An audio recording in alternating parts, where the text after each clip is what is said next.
Assalamualaikum warahmatullahi wabarakatuh. Halo semuanya.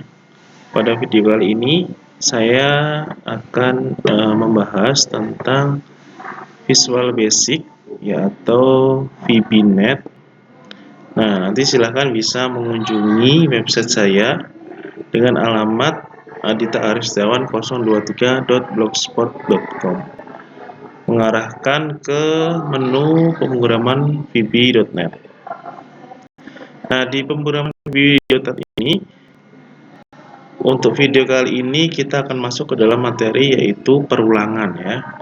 Sebelumnya mungkin kita sudah belajar mengenai tentang percambangan atau pemilihan. Nah, di video kali ini saya akan membahas tentang perulangan. Oke. Nah, proses perulangan dalam pemrograman ini itu dilakukan untuk mengerjakan suatu proses operasi secara bertahap demi tahap dengan nilai variabel yang menaik atau menurun ya. Nah, pada VBNet ini ya, proses perulangan dapat dilakukan dengan beberapa statement. Pertama adalah for next dan do loop ya. Nah, masing-masing ini mempunyai fungsi yang berbeda-beda. Kalau untuk for next ini adalah mengulangi suatu blok pernyataan sebanyak jumlah yang ditentukan. Nah, statement ini digunakan jika banyaknya jumlah perulangan sudah diketahui. Nah, jadi kita akan membuat suatu nilai awal dan nilai akhir ya pada for next ini. Lalu kita memberikan berupa step ya, atau langkahnya itu berapa ya. Nah, ini adalah rumus atau coding dasarnya ya, atau struktur codingnya. Oke, kita langsung ke contohnya. Nah, statement ini digunakan untuk kondisi yang mempunyai nilai berurutan dan variabel yang mempunyai nilai numerik. Default untuk step adalah 1 ya. Nah, jadi defaultnya adalah untuk step itu adalah 1. Jadi apabila stepnya tidak kita cantumkan ya, otomatis dia akan berjalan step 1 ya. Jadi stepnya itu per 1.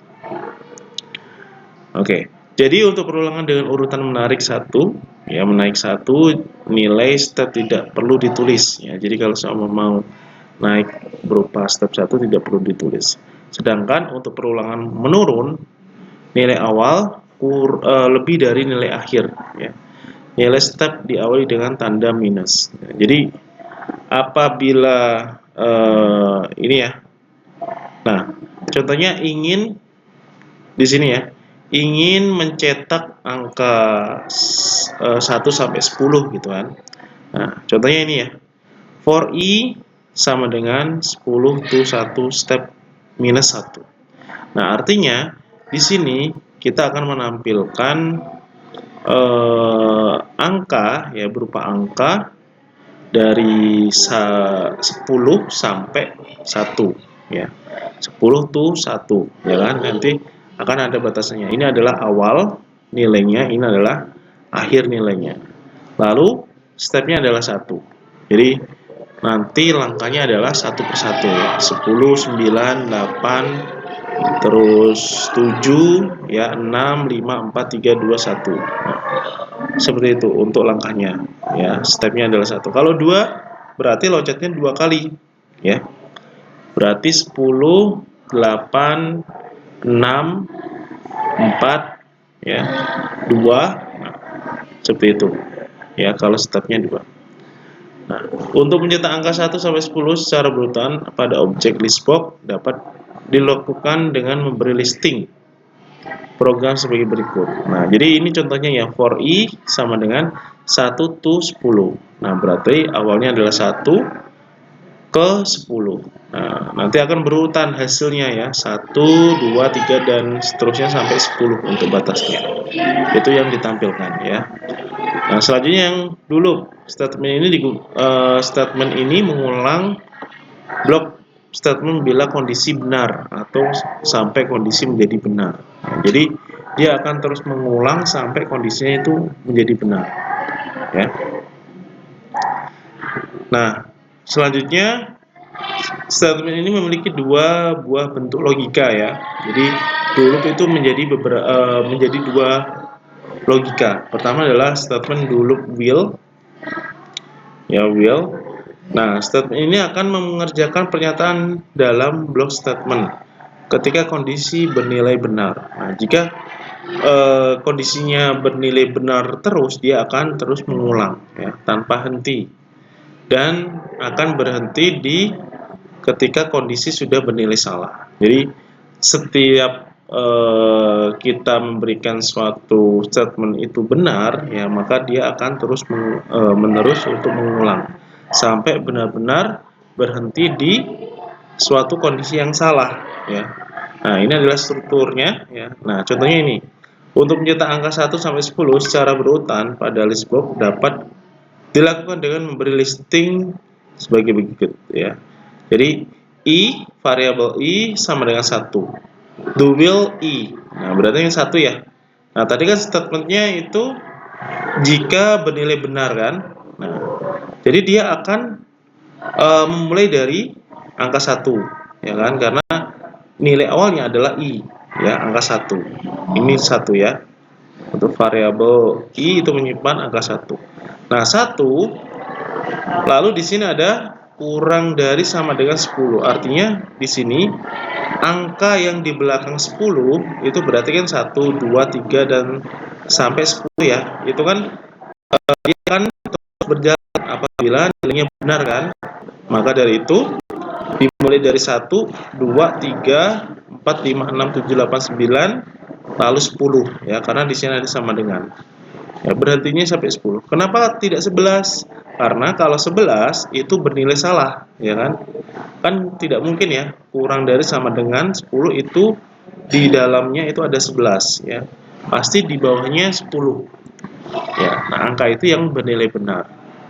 Dan dia akan terus stepnya adalah 1 ya, ditambah 1. Dia akan terus menambahkan sampai bernilai 10. Ini biasanya digunakan apabila kita memberikan penomoran ya secara otomatis sesuai dengan coding. Oke, selanjutnya adalah statement do loop until. Nah, statement ini akan mengerjakan pernyataan dalam blok statement jika kondisi bernilai salah.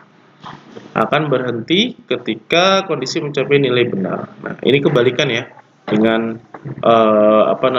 do loop ya, do loop well ya, lalu kebalikannya adalah do loop until. Ya, jadi dia akan berhenti apabila kondisi itu bernilai salah ya. Nah, contohnya apa? Contohnya seperti ini ya. Untuk mencetak angka 1 sampai 10. Jadi hampir sama ya, cuma di sini perbedaan adalah kondisinya. Loop until i ya, ini kan 1 ya. Lebih besar 10. Nah, dia kan akan membaca yang salahnya kan. Nah, berarti 1, 2, 3, 4, 5 sampai ke 10 ya kan? Karena itu yang bernilai salah. Kalau 11 ya berarti kan sudah melebihi 10 ya, akan dianggap benar.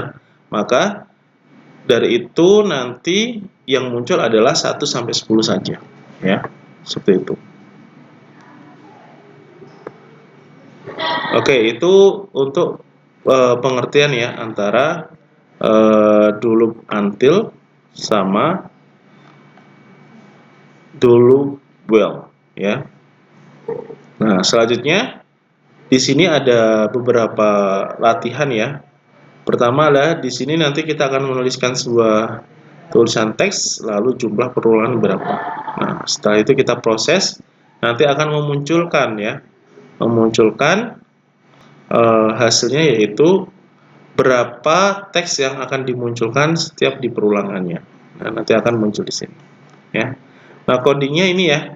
Jadi di sini akan menyebutkan atau membuat suatu variabel dim teks, dim jumlah ya. Lalu di sini akan menyesuaikan isi dari teks txt teks itu apa akan tersimpan di dalam teks. Lalu txt jumlah isinya itu apa akan tersimpan di dalam variabel jumlah. Nah, baru nanti kita akan memberikan suatu logika ya untuk statementnya. Ya, nanti akan memunculkan. Oke, itu untuk yang pertama ya. Yang kedua, nanti di sini kita akan membuat suatu perulangan masing-masing ya, antara for next, do will, do until, sama keluar ya. Keluar ini adalah untuk end ya, untuk close. Nah, jadi ada 3 ya, ada 3 untuk fungsi perulangan. Nah, masing-masing nanti kita akan buat. Nah, lalu di sini nanti akan membuat suatu fungsinya ya. Jadi yang kalian harus pahami adalah membuat fungsinya. Ya, membuat codingnya lalu tahu fungsinya itu untuk apa ya. Dan penulisannya itu seperti apa. Di sini ya. Di sini batasannya berapa? Nah, kalian bisa sesuaikan saja ya. Ini kan batasnya 10 ya. Nah, nanti akan sesuaikan saja. Nah, nanti hasilnya seperti ini. Kalau kita double 0 sampai 10. Nah, kenapa kok 0? Karena di sini mulainya dari 0 kan? Nah, kalau kita 1 ya berarti mulainya dari 1 nanti. Oke. Oke, nah itu adalah contoh atau latihan ya yang nantinya kalian bisa kerjakan untuk sebagai tugas.